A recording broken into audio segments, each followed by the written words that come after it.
الحمد لله رب العالمين والصلاة والسلام الأتمان الأكملان على رسول الله محمد وعلى آله وصحبه ومن تبعهم بإحسان إلى يوم الدين وسلم تسليما كثيرا. أما بعد، حياكم الله وبياكم أحبتي في الله. نحن ها هنا. Let's continue and pick up from where we left off. If I'm not mistaken, and feel free to correct me, we should be at ayah number 43. We're not quite sure, but to be on the safe side, recite ayah 43 onwards لو سمحت. أعوذ بالله من الشيطان الرجيم. وإن نشأ نغرقهم فلا صريخ لهم ولا هم ينقذون إلا رحمة منا ومتاعا إلى حين. وإذا قيل لهم اتقوا ما بين أيديكم وما خلفكم لعلكم ترحمون وما تأتيهم من آية من آيات ربهم إلا كانوا عنها معرضين. وإذا قيل لهم أنفقوا مما رزقكم الله قال الذين كفروا للذين آمنوا أنطعم من لو يشاء الله أطعمه إن أنتم إلا في ضلال مبين. ويقولون متى هذا الوعد إن كنتم صادقين ما ينظرون إلا صيحة واحدة تأخذهم وهم يخصمون فلا يستطيعون توصية ولا إلى أهلهم يرجعون. All right. And if we should will, we could drown them. Then no one responding to a cry would be there for them, nor would they be saved, except as a mercy from us and provision for a time. But when it is said to them, beware of what is before you and what is behind you, perhaps you will receive mercy, and no sign comes to them from the signs of their Lord, except that they are from it turning away. And when it is said to them, spend from that which Allah has provided for you, those who disbelieve say to those who believe, should we feed one whom, if Allah had willed, He would have fed? You are not but in clear error. And they say, when is this promise if you should be truthful? They do not await except one blast, which will seize them while they are disputing. And they will not be able to give any instruction, nor to their people can they return. But so let's see here the Shaykh rahimahullah. So we are at ayah number 43. ولهذا نباهم على نعمته عليهم حيث أنجاهم من الغرق مع قدرته على ذلك. That's why Allah informed them and notified them of His bounty upon them, wherein He saved them from drowning with His ability to do so. Meaning with His ability to drown them. Oh yeah, you can see the PDF. Hello? Come on, guys. Thank you, Bayan. Allahumma musta'an. All right. So Allah saved them from drowning in spite of His ability to actually drown them. فقال وإن نشأ نغرقهم فلا صريخ لهم أي لا أحد يصرخ لهم فيعاونهم على الشدة ولا يزيل عنهم المشقة. So no one will be able to cry for them, so therefore He will be able to help them in that difficulty or remove or alleviate that hardship. ولا هم ينقذون مما هم فيه, nor will they be saved from what they are in. إلا رحمة منا ومتاعا إلى حين حيث لم نغرقهم لطفا بهم وتمتيعا لهم إلى حين لعلهم يرجعون أو يستدركون ما فرط منهم. So يعني basically accept mercy from Allah and how is it said here? Provision until a further time. The Shaykh said, wherein we did not drown them out of mercy to them, and in order to give them some time until later. Perhaps they will return, or they will make up for what they have been negligent about. وإذا قيل لهم اتقوا ما بين أيديكم وما خلفكم أي من أحوال البرزخ والقيامة وما في الدنيا من العقوبات. If it's said to them, fear Allah, meaning what is before you and what is behind you, The Sheikh said this means the matters of the interval and the resurrection and what is in the dunya of punishments. لعلكم ترحمون أعرضوا عن ذلك فلم يرفعوا به رأسا ولو جاءتهم كل آية. Pay attention to this now. They turn away from that. فلم يرفعوا به رأسا. What does that expression mean? It's a figure of speech. When in the Arabic you say لم يرفع به رأس, meaning he did not raise his head, meaning he did not give it any attention. It did not affect them in any way. It did not influence them. It did not have any impact on them. إذا لم ترفع بالشيء رأس, يعني you did not raise your head regarding it, meaning you don't really care about it. Even if every ayah, every sign was to come to them. ولهذا قال وما تأتيهم من آية من آيات ربهم إلا كانوا عنها معرضين. وفي إضافة الآيات إلى ربهم دليل على كمالها ووضوحها. In referring the signs back to its Lord, meaning it's the sign of Allah. آية من آيات ربهم is a sign of its perfection and its clarity. لأنه ما أبين من آيات الله ولا أعظم بيانا, because there isn't anything that is clearer than the signs of Allah or better in clarity. وإن من جملة تربية الله لعباده, from among the way Allah takes care of his slaves, أن أوصل إليهم الآيات, that he delivered unto them the signs, التي يستدلون بها على ما ينفعهم في دينهم ودنياهم, that they use these ayat from Allah as means of them benefiting in their religion and in their worldly life. وإذا قيل لهم أنفقوا مما رزقكم الله, أي من الرزق الذي من به الله عليكم, ولو شاء لسلبكم إياه.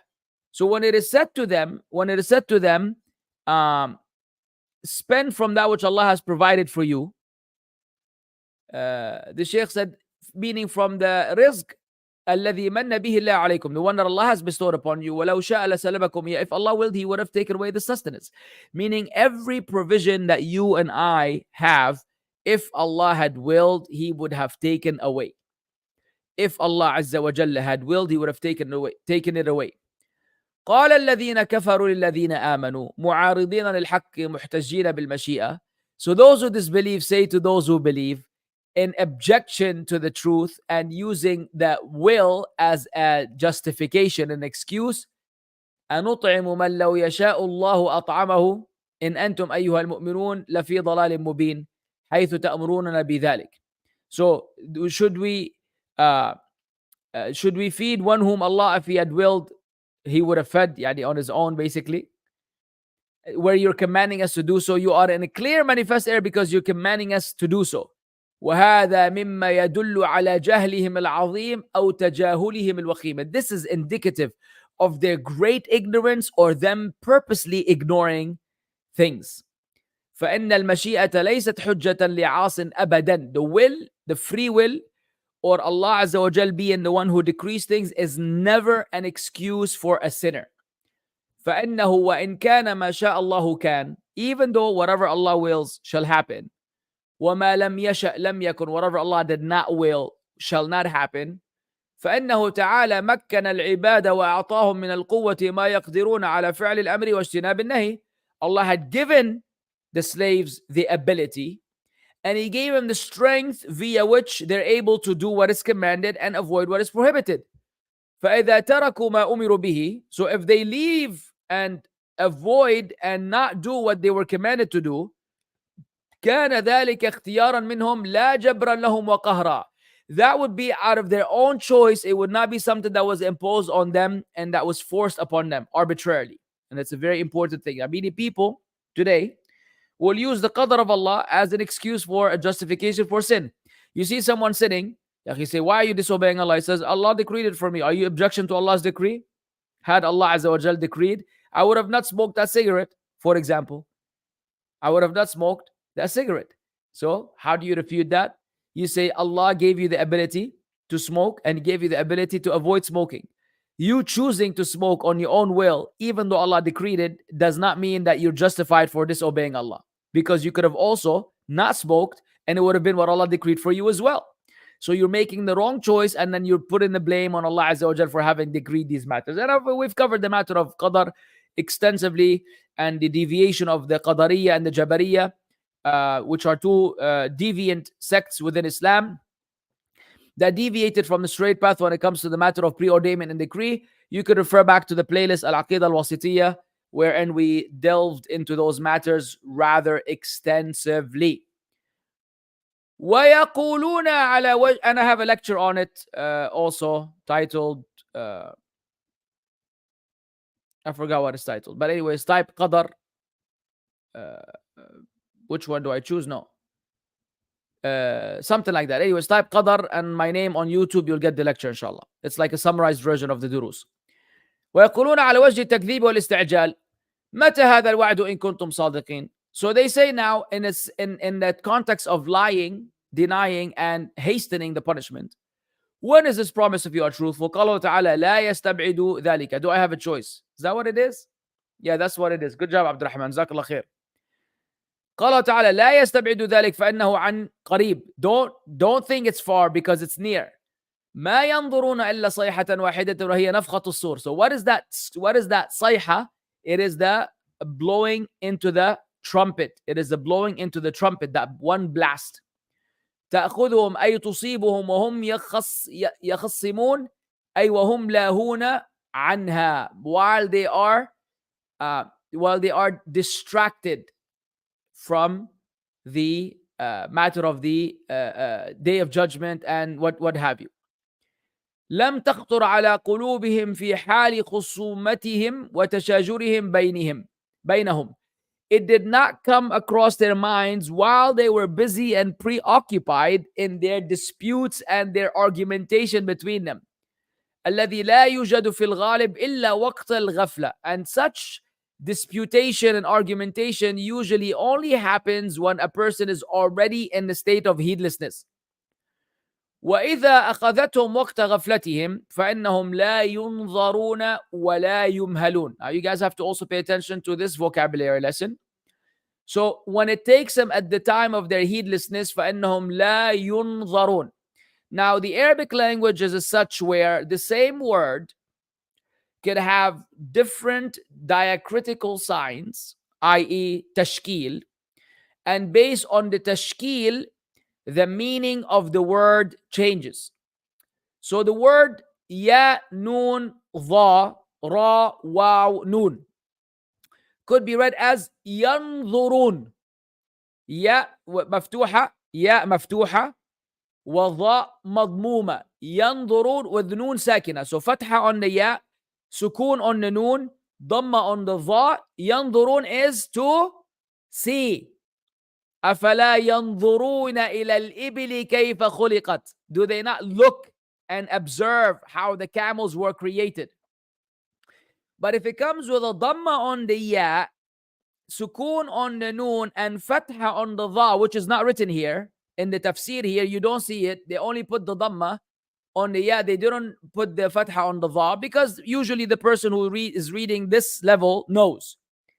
Yunzarun is when you're giving a respite, is when you're given a delay, is when you're given a chance, some time, a time lapse, or basically a postponing of an event.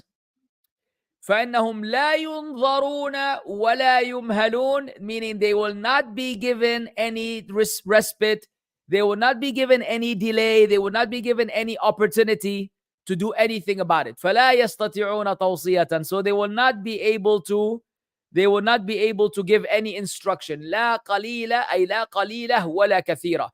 Neither small nor abundant. Zero, none, nada. ولا إلى أهلهم يرجعون, nor to their people can they return. طيب تفضل يا حاج. ونفخ في الصور فإذا هم من الأجداث إلى ربهم ينسلون قالوا يا ويلنا من بعثنا من مرقدنا هذا ما وعد الرحمن وصدق المرسلون إن كانت إلا صيحة واحدة فإذا هم جميع لدينا محضرون فاليوم لا تظلم نفس شيئا ولا تجزون إلا ما كنتم تعملون. All right. And the horn will be blown, and at once from the graves to their Lord they will hasten. They will say, "Oh, woe to us, who has raised us from our sleeping place." This is what the Most Merciful had promised, and the messengers told the truth. It will not be but one blast, and at once they are all brought present before us. So today, i.e., the day of judgment, no soul will be wronged at all, and you will not be recompensed except for what you used to do. Subhanallah. طيب. So the Shaykh rahimahullah says, النفخة الأولى هي نفخة الفزع والموت. So the first blast is the blast of fear and death. فزع is fear. Maut is death. كل نفس ذائقة الموت. Every soul shall taste death. وهذه نفخة البعث والنشور. Now this was the first one. Now this blast or this blowing of the horn is the one for the ba'th. Ba'th is to be sent forth. Nushur is to be resurrected. Ba'th is to be sent forth. بعثنا في كل ولقد بعثنا في كل أمة رسول. And we have sent forth amongst every nation a messenger. أن اعبدوا الله واجتنبوا الطاغوت. That you should worship Allah alone and avoid false deities. This is Ba'th. And if you know Iraq and Saddam Hussein, you will know Hizb al-Ba'th. It's a long story, very political, not the time for it. Nushur is to be resurrected from the grave. فَإِذَا نُفِخَ فِي الصُّورِ. So when it is blown into the trumpet, into the horn, you could also say that. خَرَجُوا مِنَ الْأَجْدَاثِ. So they will go out of the graves. وَالْقُبُورِ. يَنْسِلُونَ إِلَى رَبِّهِمْ. They're basically hastening to their Lord. أي يسرعون للحضور بين يديه لا يتمكنون من التأني والتأخر. الله أكبر. They will all hasten towards their Lord to stand before his hands, to be present before his hands, and they will not be able to slow down or delay. You know how, like right now, if people were told to gather somewhere and you don't want to be there, you could kind of hide. You remember, like in the school assembly, if you didn't want to attend, if you don't want to be in the front, you don't want to be interrogated by the teachers, whatever your story may be, you don't want to be the one singing the national anthem or something. So you kind of just delay and try to find some excuse so that you're not in the front.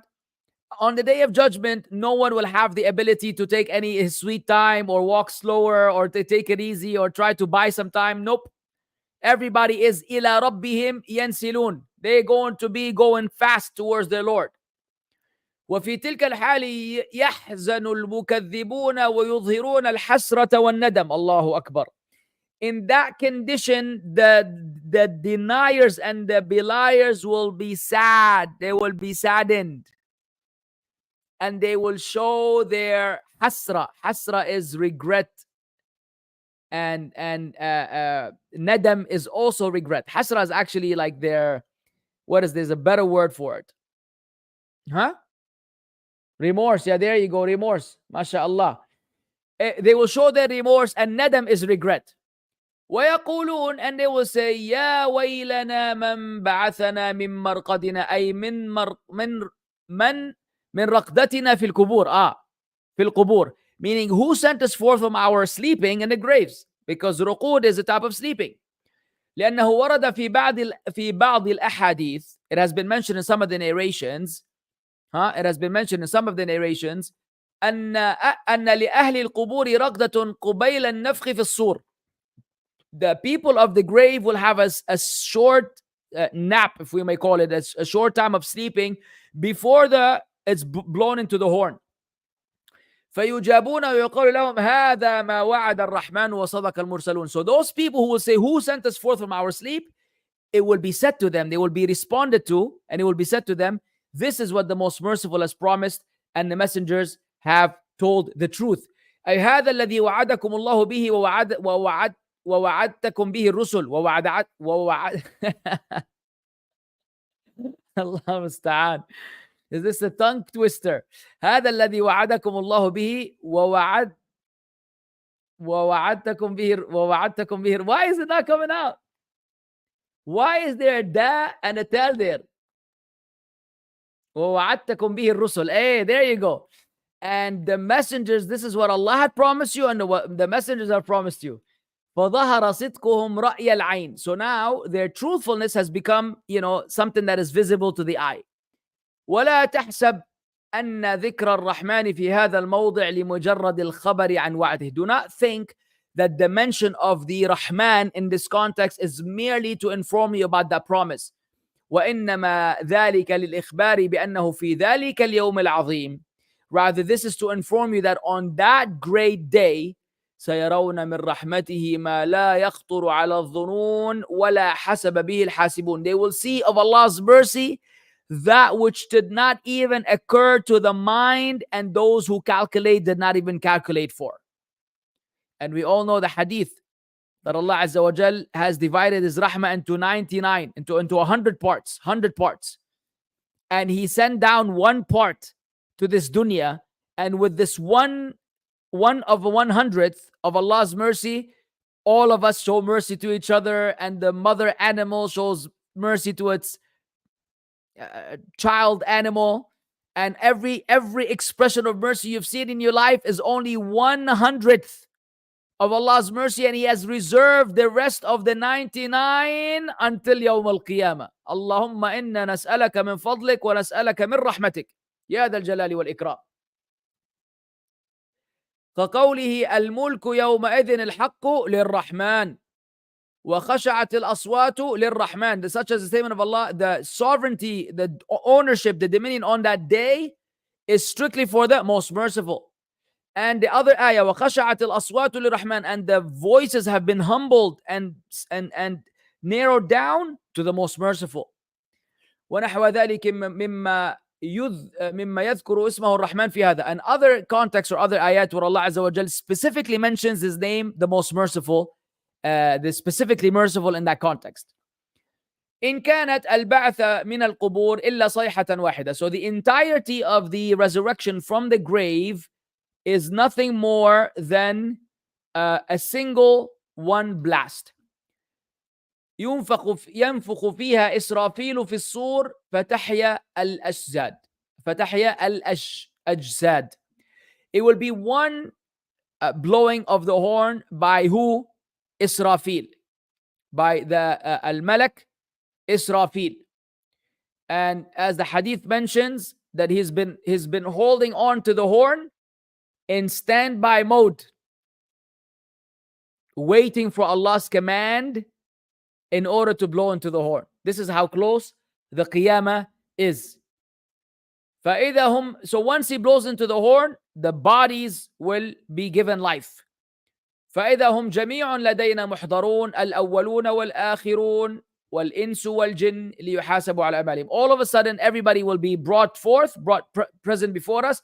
The former and the latter ones, the earlier generations and the later generations, the ins and the jinn, all of them to be held accountable for their deeds. فَالْيَوْمَ لَا تُظْلَمُ نَفْسٌ شَيْئًا لَا يُنْقَصُ مِنْ حَسَنَاتِهَا وَلَا يُزَادُ فِي سَيِّئَاتِهَا. So no soul will be wronged, meaning it will not be, none of their good deeds will be diminished or decreased, and none of their evil deeds will be increased. وَلَا تُجْزَوْنَ إِلَّا مَا كُنْتُمْ تَعْمَلُونَ. You will only be held accountable for that which you used to do. You will be recompensed for what you used to do. من خير أو شر. The Shaykh said, whether you do good or you do bad. فَمَنْ وَجَدَ خَيْرًا فَلْيَحْمَدِ اللَّهِ. Whosoever finds good, let him be thankful to Allah. وَمَنْ وَجَدَ غَيْرَ ذَلِكَ فَلَا يَلُومَنَّ إِلَّا نَفْسَهُ. Whoever finds other than that, then let him blame none but himself. If you find other than good, don't blame the shayateen, and don't blame the culture, and don't blame your friends, and don't blame the world, don't blame don't blame anybody. You come on a day of judgment and you have put forward nothing but evil, then the only entity that is blameworthy is anta wa anti wa ana. Nahnu. All of us are to blame. Don't blame anything, because Allah Azza wa Jal gave us the ability. The shaitan, all he does is invite us to evil. He cannot force us into doing the evil. وقال الشيطان لما قضي الأمر إن الله وعدكم وعد الحق ووعدتكم فأخلفتكم. And the shaitan said, when the matter has been decided, verily Allah has promised you the promise of truth. ووعدتكم فأخلفتكم, and I promised you, but I betrayed you.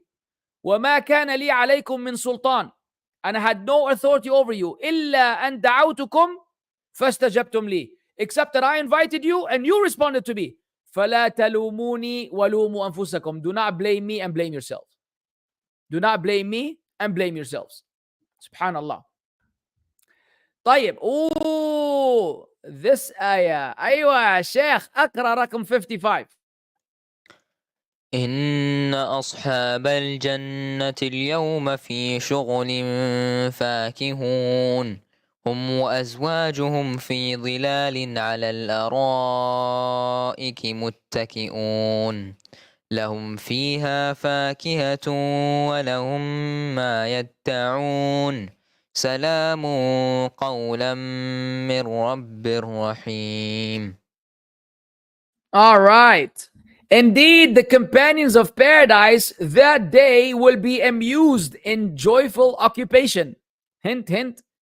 They and their spouses in shade reclining on adorned couches. For them therein is fruit, and for them is whatever they request. Peace, a word from a merciful Lord. لما ذكر تعالى أن كل أحد لا يجزى إلا ما عمله. After Allah mentioned that each person would only be compensated or recompensed for that which he had done, ذكر جزاء الفريقين. Allah mentioned the reward of the two groups. فبدأ بجزاء أهل الجنة. So Allah began with the compensation of the people of paradise. وأخبر أنهم في ذلك اليوم, and he's mentioned that on that day they are في شغل فاكهون. They will be preoccupied and busy.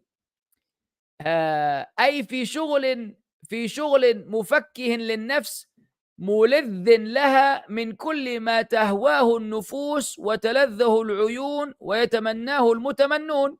Meaning they are busy and preoccupied with everything that the soul desires and that it loves and it likes, and that which is a pleasure to the eye, and that which every wisher wishes for.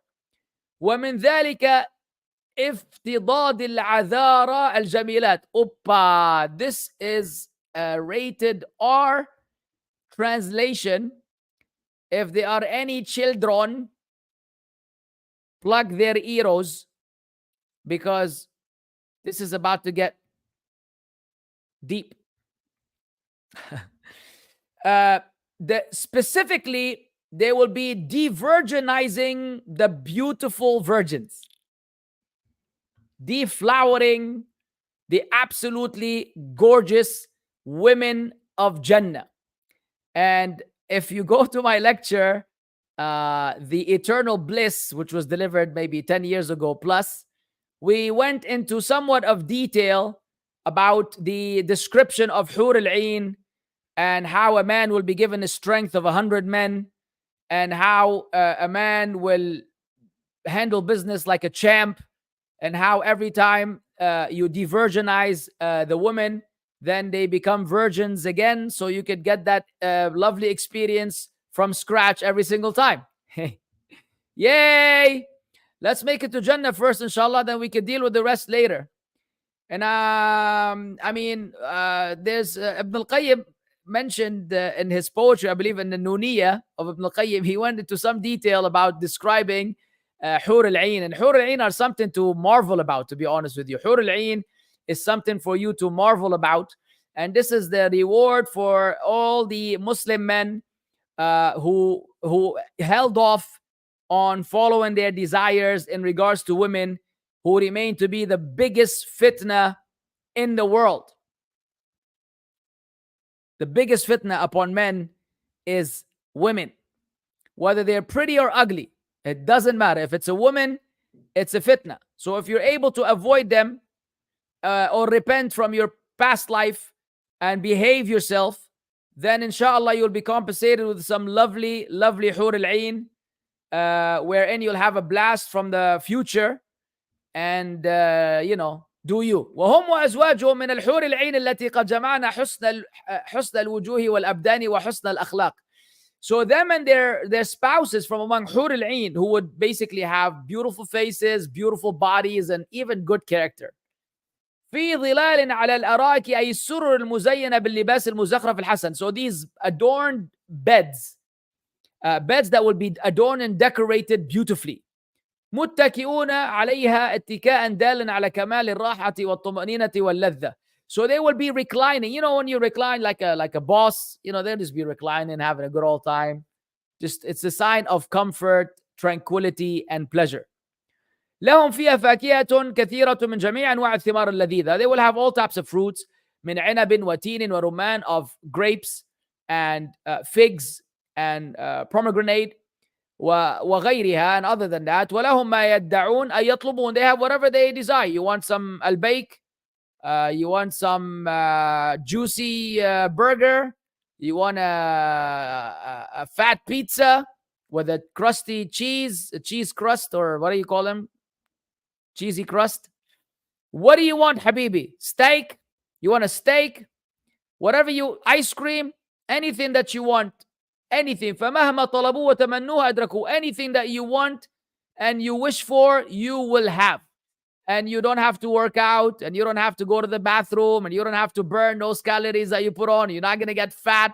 You're not going to burp a nasty, stinky burp. You're not going to be, farting. You're not going to be defecating. You're not going to be urinating. You just eat, and then it just goes away. You know what I'm saying? I don't know.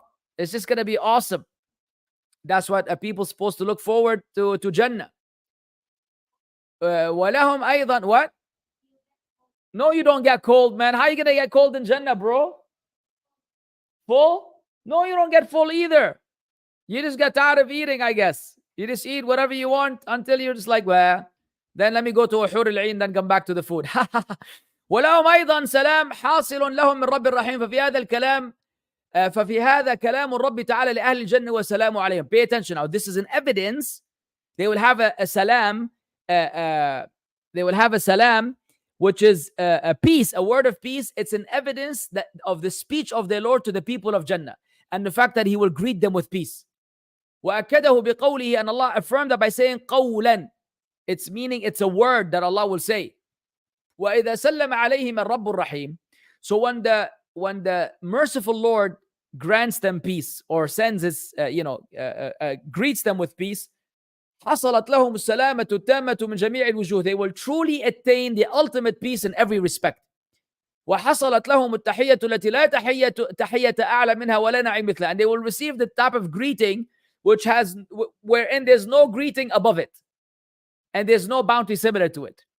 فما ظنك بتحية ملك الملوك. So what do you think about the greeting of the King of Kings, الرب العظيم, the magnificent Lord, الرؤوف الرحيم, the most beneficent, or the most gracious and the most merciful, لأهل دار كرامته, the one that He will give to the people of the abode of His honor, الذي أحل عليهم رضوانه فلا يسخط عليهم أبدا, the one wherein He bestowed upon them His pleasure, so He will never be angry with them again. And if that is not one of the greatest traits of Jannah, then I don't know what is.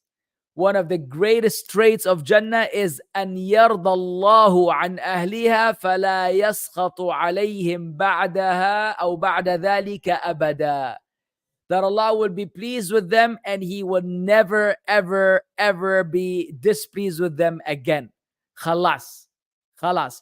The permanent pleasure of Allah. What else do you want? فلولا أن الله تعالى قدر أن لا يموتوا أو تزول قلوبهم عن أماكنها من الفرح والبهجة والسرور لحصل ذلك. The Shaykh said, had Allah not decreed that they don't die, or that their hearts do not get removed from their places out of happiness and joy that Allah is pleased with them, that would have happened. They would have died. فنرجو ربنا ألا يحرمنا ذلك النعيم. So we beg our Lord that He does not deprive us of this bounty. وأن يمتعنا بالنظر إلى وجهه الكريم, and that Allah Azza wa Jal gives us the pleasure of gazing at His noble face, subhanahu wa ta'ala.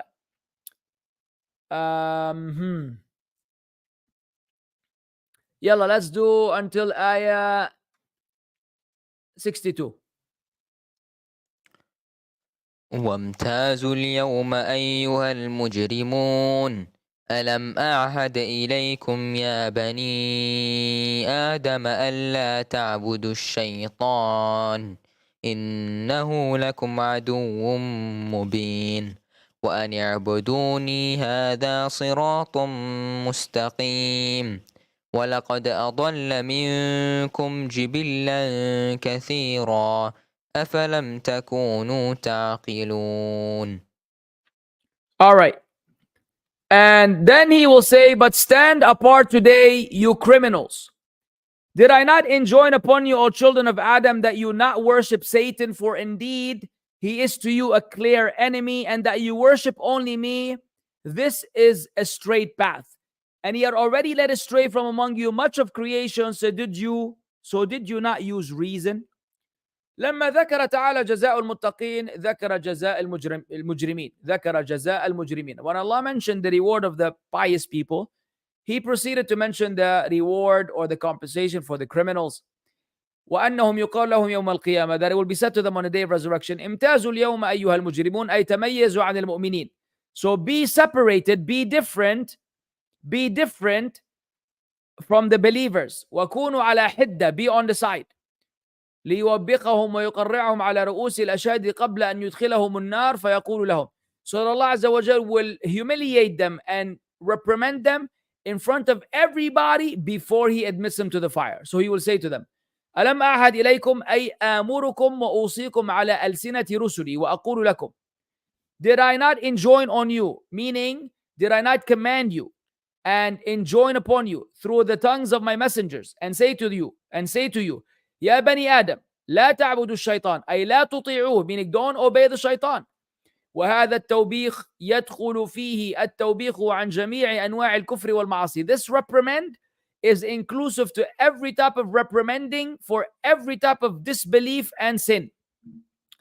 لأنها كلها طاعة للشيطان وعبادة له, because all of those are a form of obedience to the shaitan and an act of worship towards him.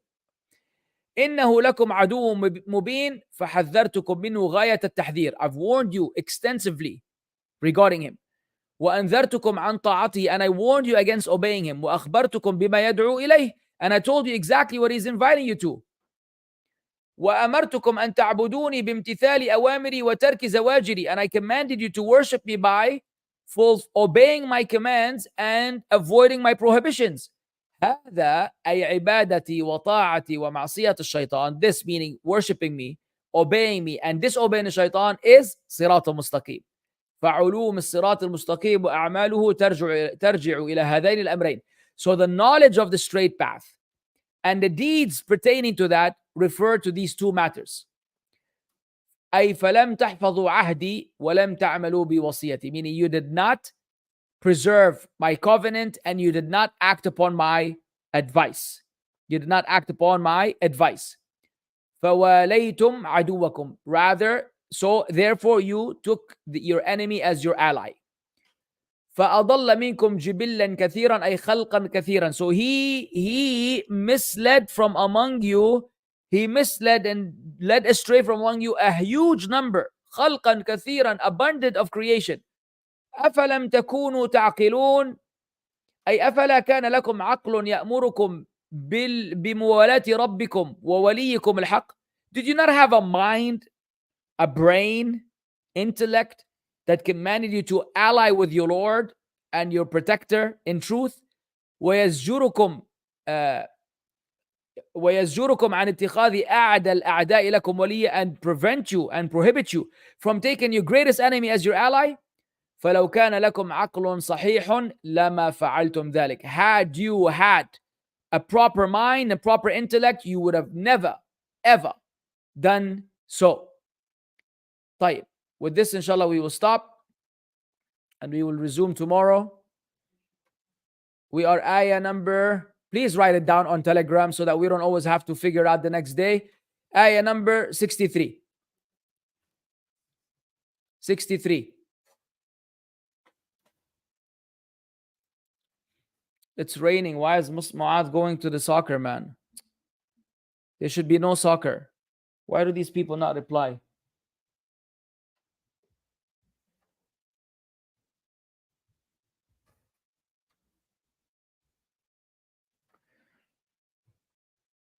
All right, let's go. Ustad, I apologize in advance for asking about individuals. Allah yahdik ya Sheikh. Umar Sulaiman Ahmed Khan specific is tafsir. I know one who listens to them. Yes. May we take from them, and if not, Ustad, may we ask why? Also, how should we respond when others see a Salafi criticize DV people because some people say he's wrong to criticize them? So I apologize for anyone, but I just asked, Habibi, why can't you take from them? I've already explained in many occasions, ya akhi. Umar Sulaiman is a modernist Muslim who does not teach you the orthodox Islam. If you don't know why, just refer to his Yaqeen Institute and see what kind of garbage they publish on that that website or that institute or that organization. So Umar Sulaiman he's a politician, activist who also does da'wah. I don't deny that he's well mannered. He's he's good in the way he delivers information, no doubt. But those are not the prerequisites that we look for us to follow someone or not follow someone. So he's definitely not deviant. Nu'man Ali Khan is a wicked, deviant person that is flirting with kufr at this point. In my opinion, his Islam is doubtful. Nu'man Ali Khan's Islam is doubtful. His mockery of the Quran and his mockery of the Sunnah of the Prophet ﷺ, and his foolishness and his lies against Allah and his Messenger and his denial of the clear-cut evidences from the Quran and the Sunnah is borderline kufr. Of course, I'm not passing takfir on him, but a person that is this deviant is not someone that you take as a representative or someone that you learn from him in any way, shape, or form. You can be very articulate and well spoken. It doesn't mean anything if you're disseminating poison and lying to the Muslims and lying against the deen of Allah and Islam. So don't listen to them and don't refer to their tafsir. Why? You have someone like Sheikh Muhammad Tim Humble. Ya min al-Muslimin, alhamdulillah rabbil alameen. Ya Rajul, Muhammad Tim Humble's toe is equal to 50 Umar Sulaiman's put on top of 700 Nu'man Ali Khans. Bring 50 Umar Sulaiman and 700 Nu'man Ali Khan and put them together and then put Muhammad Tim Humble's toe. His toe is greater than them, in my opinion. In my opinion. And I will stand before Allah and say this word. Because I know nothing of this guy except, mashallah, tabarakallah, the way of the Salaf. He's doing the tafsir of the entire Quran. What do you want, ya akhi? What do you want? He's already doing you a great favor. Why do you refer so you can hear Nu'man Ali Khan's funny jokes every now and then, or his flirting with his female audience? What do you want from him? Or Umar Sulaiman with the soft spoken, is that what you're looking for? There's no ilm there. There's mixing truth with falsehood. Forget that, bro. Yalla. Those who think La ilaha illallah means there's no God but Allah. Is it a kufri understanding? No, it's not a kufri understanding. They just need to have a better translation. Is it the translation that they have a problem with? What do you mean? What do you mean those believe that it means there's no God but Allah? It's a valid statement, there's no God but Allah, worthy of worship. So that's not enough for you to take him outside of Islam, yaqi, without understanding more to this situation.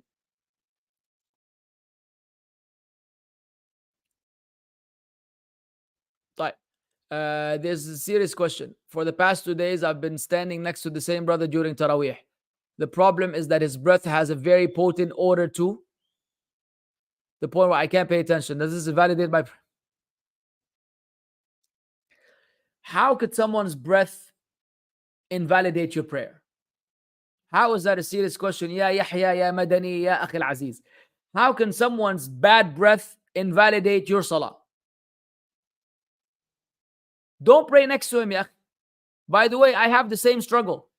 There's a guy in the masjid where I pray Taraweeh who smells like a dumpster. Khalas, he prayed next to me once. I recognize him and he always prays in the same spot. I moved to the other side of the masjid. I used to pray on the right side, to the right of the imam. Now I pray on the left side of the imam because I select the people that I would like to pray next to. Plus, I bring with me perfume and I bring with me atar and I reinforce myself. So when I'm standing next to someone that stinks, I get my oud or my atar, my perfume, and I put it on my hoodie, on the side of my hoodie here. And I put some on my mustache and I put some on my shirt and I put it on my rug. I use a rug that is plain because I don't like the design of the carpets in the masjid. The carpets in the masjid have all kinds of patterns that are satanic and they have pictures of animals and I don't know what, sulban and crosses all over the place. I believe it's a Christian campaign against Muslims. That's just me, though. That's just me. The bottom line is I bring my own rug, which is absolutely plain, just a brown small rug, so that I don't get distracted by the shayateen. And I put perfume on it. That way, when I'm standing next to a stinky person, to some degree, I'm able to maneuver and get by. Once I see this person again, wallahi, I will move in front of him, by the way. Yani if this person comes and sit next to you, get up and go.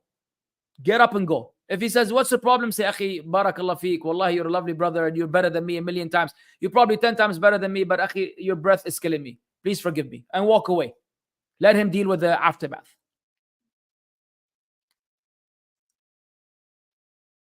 How do you reconcile Muslims that thank Allah after achieving something haram? Example, I thank Allah for helping me win this singing competition. How do you reconcile them? Well, reconcile them with what? How do you reconcile them with Islam? You want to take them outside of Islam? They're ignorant people, man. They're ignorant. They're ignorant. Educate them. Next.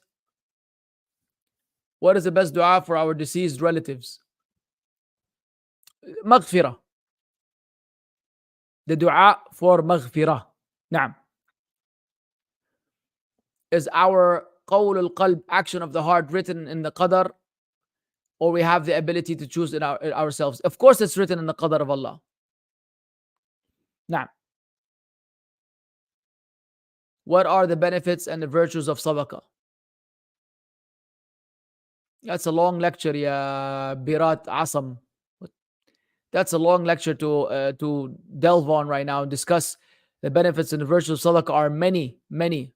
Sadaqah tutfi'u ghadab al-Rabb. Sadaqah puts out and extinguishes the anger of Allah Azza wa Jal. Sadaqah burhan. Sadaqah is a proof of your iman. And sadaqah will qualify you to be under the shade of Allah on the day where there's no shade but His shade. وَرَجُلٌ تَصَدَّقَ بِصَدَقَةٍ فَأَخْفَاهَا حَتَّى لَا تَعْلَمُ يَمِينُهُ شِمَالُهُ مَا تُنْفِقُ يَمِينُهُ. And a man who gave sadaqah in such a way, such a secretive way, that his left hand does not know what his right hand spent. So these will be under في ظل يوم لا ظل إلا ظله, in the shade of Allah on the day where there's no shade but His shade. And we could spend a long time discussing that. Maybe you could refer to some of my lectures where I spoke about this extensively. Na'am, barakallah feek. Wa alaikum assalam wa rahmatullahi wa barakatuh. Abu Bakr radiallahu anhu and companions prayed standing behind Prophet sallallahu alaihi wasallam while he will lead the salah, praying sitting at the end of his lifetime. They say that this is an act of abrogation of sitting behind the imam while he lead the prayer sitting. What should we do? I don't know where you're getting this from, ya Estes. I don't know where you get this from. Nah. Is it correct to say there are many false gods, but Allah is the only true God? Yes. Yes, it is correct to say that. Both are correct. And you could also say there's none worthy of worship except Allah. Both are correct. Why are you getting so technical, ya Ashaq? A bit confused about, as yesterday you said, leaving food in your plate is extravagance. But some scholars say it's better to leave, throw some food, but shouldn't overeat in order to finish it. Please explain. No, I don't know where you got that from. What's better Why? If you leave some food, okay. What I meant by leaving food that you're gonna throw away, not food that you're gonna put in the fridge and eat later. So yeah, the scholar, yes, if you have a big plate and you eat half of it and you leave the other half to eat later, fine. But if you're gonna leave the other half to throw it away, which scholar is gonna say it's better for you to throw away the food rather than finishing it because you don't want to overeat? Think you're confused. You are confused. You are definitely confused. So I was referring to food that is left in the plate that will be thrown away, not food that will be kept for later. All right. Can you demonstrate how do you perform masah on hijab? Is it the same as wiping over imamah for men? Also, is holding phone which has mushaf to follow Imam Tarawih haram? Yes, you shouldn't hold the phone behind the imam the same way you shouldn't hold any mushaf or nothing. Behind the imam, your job is to listen and follow. إِنَّمَا جُعِلَ الْإِمَامُ لِيُؤْتَمَّ بِهِ. The imam was made so that he could be taken as a leader, not for you to be engaging in your own act of worship while he's engaging in a different act of worship and you're somehow with him and with your own act of worship at the same time. As for how the masah is done on the hijab, then you need to ask a sister. I've never tried it.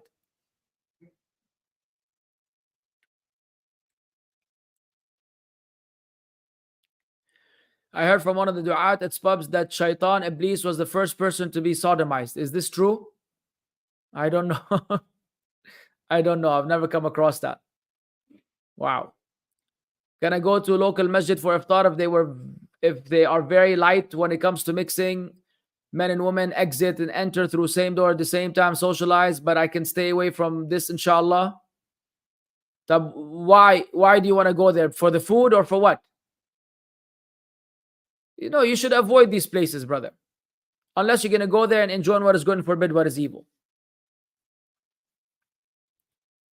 It's haram to create avatars as our own character in video games and emojis, right? No. No, it's not haram to create an emoji because an emoji is not really is not a real character per se. It is not the creation of Allah. It's digital. So some of the scholars allow it, some of the scholars don't allow it. If you have a problem with it or if you're skeptical about it, no problem, leave it alone. But you cannot make it haram when it's open to difference of opinion. Now, how come you use the Arabic text of Tafseer Sa'di instead of the English one? Just wondering. Where's the English one? And let's hypothetically say, Mustafa, there was an English one. Now, what's my use? You want me just to read for you, brother?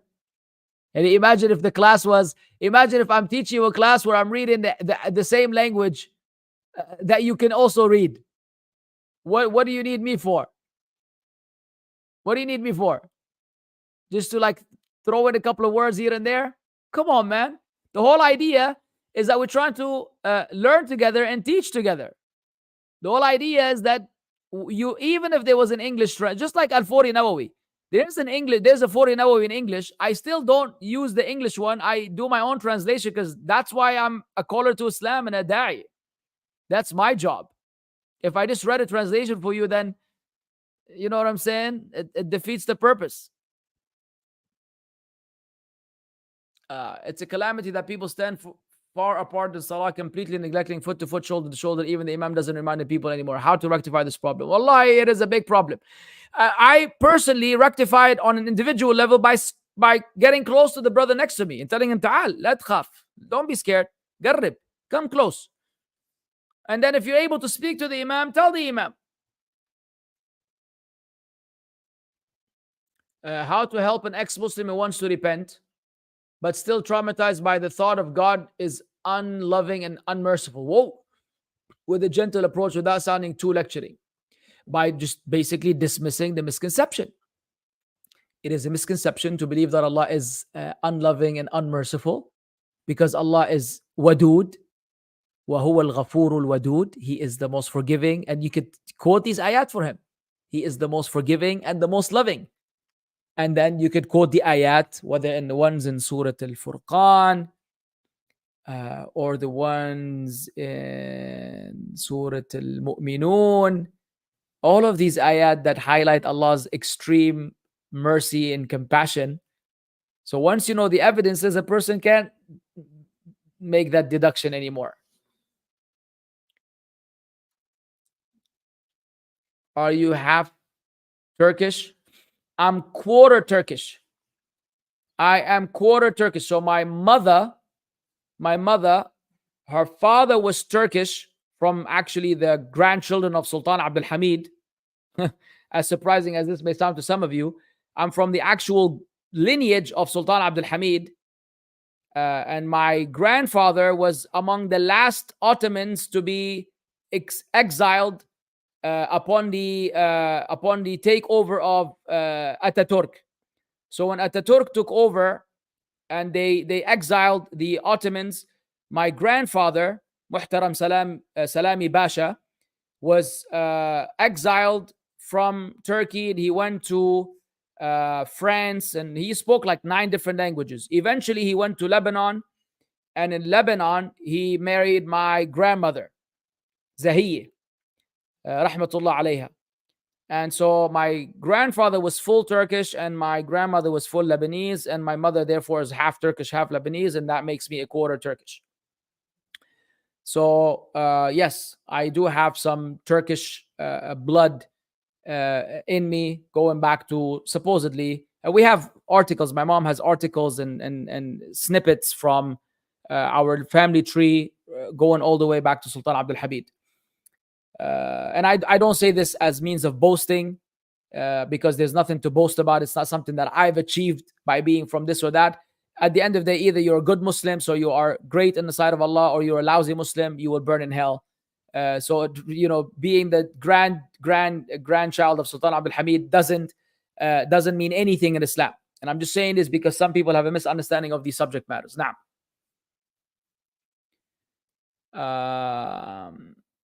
and from my father's side, my grandfather was a revert from Christianity, just so we can add a little spice to the story. So that's from my mom's side. My dad, my grandfather Mustafa, he was a Christian who reverted to Islam, and then he married my grandmother, and then they brought my dad into existence, and we're all over the place. Now, is it a bid'ah to give a talk after 4 rak'at? Yes, it is. It's a bid'ah to give a talk after 4 rak'at in the 8 rak'at tarawih. Yes, it is 100% a bid'ah. Allahumma musta'an. Can we put our phone in the fridge to cool it down due to hot weather? No, you cannot. This may damage the components of the device, which are not meant. You see that there's a type of certification. Each device has a type of certification that allows it to endure heat and cold. So you have the IP68, which is the water resistance and dust proof, 1.5 meters in for half an hour, and it's fully dust proof. You have 5 ATM, or known as 5 atmospheres, which is 50-meter depth.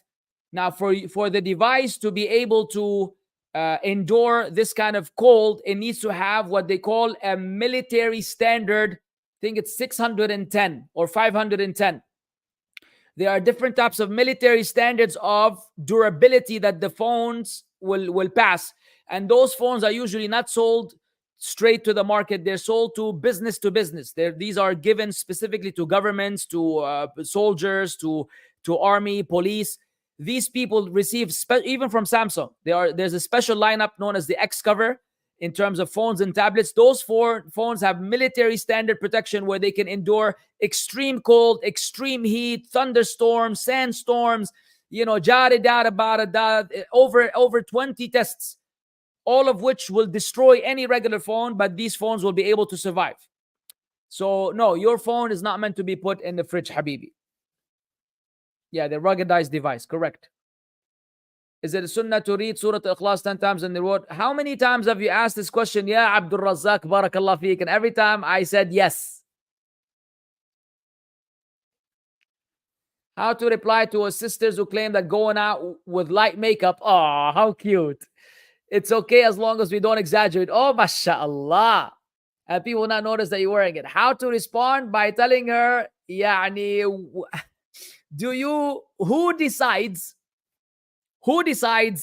as long as you don't exaggerate? And is our religion based on revelation or intellectualism? Because Allah told us strictly, exclusively, explicit in the Quran. وَقَرْنَ فِي بُيُوتِكُنَّ, and remain in your homes. وَلَا تَبَرَّجْنَ تَبَرُّجَ الْجَاهِلِيَّةَ الْأُولَى, and do not adorn yourself like the way of the days of ignorance. So adornment was made prohibited for the women. وَلَا يَضْرِبْنَ بِأَرْجُلِهِنَّ لِيُعْلَمَ مَا يُخْفِينَ مِنْ زِينَتِهِنَّ, and let them not strike their feet so that it is known what they're covering of their adornment, which is the anklet. Allah made it prohibited for the women to even strike their feet so the men don't even hear. You know, if a man hears an anklet, he's going to imagine a soft shaven leg. And if he likes light skin, he's going to imagine a perfectly light skin leg. And if he likes a dark skin, he's going to imagine a perfectly dark skin leg.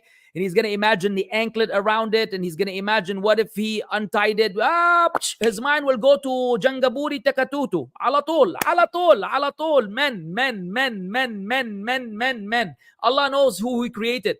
That's why He made it haram for a woman to even strike her feet so the men don't even hear that she's wearing an anklet, because that is enough temptation for him. You want to put some light makeup that is not exaggerated? Dungu dudu bara bara. Khalas ya aini. As soon as the man sees a lick of makeup, he knows that you're trying to beautify yourself for him. That's how a man thinks. He sees a woman wearing a makeup, even if it's light makeup, it's an indirect message like, look, I'm trying to look pretty for you today, honey. Take a look at me, looking marvelous and sparkling. That's how a man thinks. The sisters, oh, I'm doing it for myself. Shh, be quiet. If you're doing it for yourself, go to sleep. Put on the makeup and go to sleep. That would be doing it for yourself. You put on makeup and go in the street and you say you're doing it for yourself, you're tripping. Tripping. Cut it out. Walaikum salam. Can a young man indulge in the thoughts of having these explicit rewards in Jannah to calm himself through this age under marriage, or would this be aib? No, it's not aib, habibi. Knock yourself out. Knock yourself out, barakallah feek.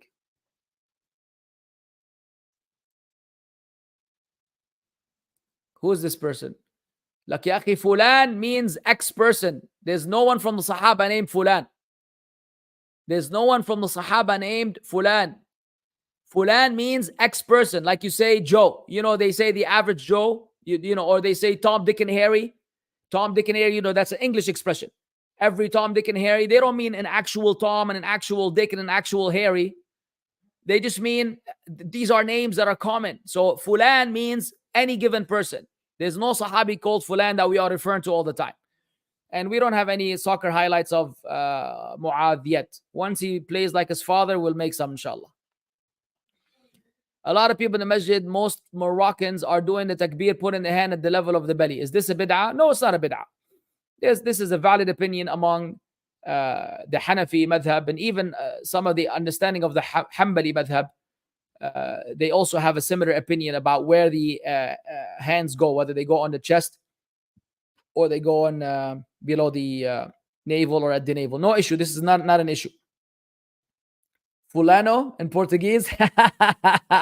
I love it. That's why I say Braino. Braino has no Fulano. I mean, Fulano has no Braino. Can I pass in front of someone who prays without sutra beyond the prostration point? Yes. Yes, if it's beyond the prostration point, then knock yourself out. Oh, wow. So Fulano is an actual thing in Spanish and Portuguese. Yes. So I'm going to add this to my vocabulary of foreign languages. Fulano. Capiche, cappuccino, espresso, pizza. I speak Italian. Can we use black henna to dye white hair? No. Black henna? No. It cannot be black. It cannot be black. My local masjid, Ma'moon, this is an alert. This is an alert. This is a concern. I'm already worried. My local masjid is doing Taraweeh Jama'ah as usual and Tahajjud Jama'ah last nights of Ramadan. Is it bid'ah to attend both congregations? All right. It depends on the scholar. I'm of the opinion that it's a bid'ah. Personally, I follow Shaykh Albani's opinion, rahimahullah, that you should not be attending both Tahajjud, both Taraweeh and Tahajjud. But many of the scholars are flexible with it and they say there's no harm in attending both. I personally don't go to the Qiyam, or what they call the Qiyam or the Tahajjud. I stick to the Taraweeh because that's the Sunnah and that's it. Now, A lot of people in the masjid, we're done with this, yeah, Hajji.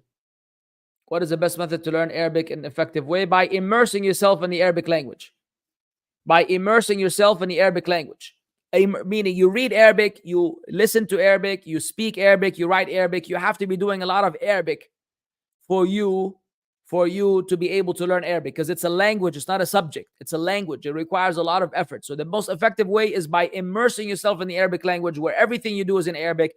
Inshallah, in no time, you'll be a champ. Ustad, is it a bid'ah for a masjid to offer an iftar meal? No, it's not. It is not a bid'ah for them to offer an iftar meal. It falls under the general hadith of whoever man fattara sa'iman, whoever offers a iftar for Sa'im, he will have his reward without the reward of the fasting person being diminished in any way. طيب, Jazakumullah khair. This is quite a long Q&A, to be honest with you. Yes, indeed. May Allah bless our beloved Ustad Muhammad Tim Humble, a very close friend of mine, a very close brother of mine. I've known him for many years. And every single time I sit with him, I benefit from him. Every time we spend time together, I enjoy his company. He's an absolute gem of a person. May Allah bless him. May Allah bless him in the dunya and the akhirah, and make his efforts beneficial for Islam and the Muslims. What you see is, you only see one aspect of the Shaykh in his talks. Knowing him in person and seeing how he is in person is even better.